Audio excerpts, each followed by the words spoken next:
সুকান্ত অতুলজির লেখা কবিতা পতাকার 5 রং। বলো তো দেখি পতাকায় মোদের কয়টি রং আছে?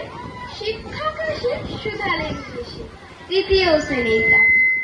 একসাথে মিলে সব ছেলে বলে চিৎকার করে জোরে, 3টি বর্ণ রয়েছে রাঙানো জাতীয় পতাকা জুড়ে। শ্রেণীর পিছনে বেঞ্চের কোণে শিশু ছিল এক বসে।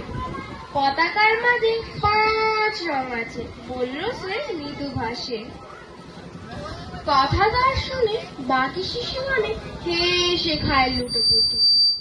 শিক্ষক রেগে বলেন হেঁকে, বোঝাও কি করে 5টি?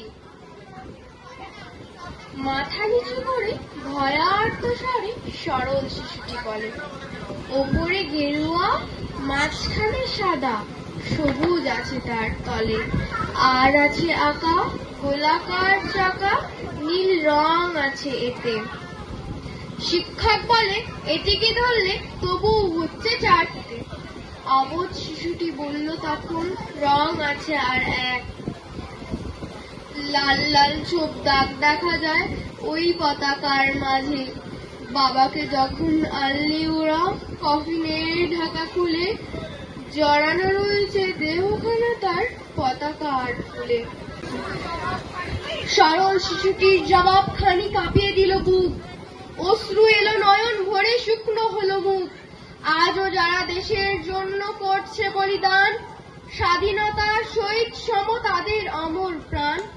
হয়েছে স্বাধীন, পেরিয়ে গেছে 70টি বছর, দেশ বাঁচাতে যাচ্ছে যে প্রাণ, রাখছি কি তার খবর?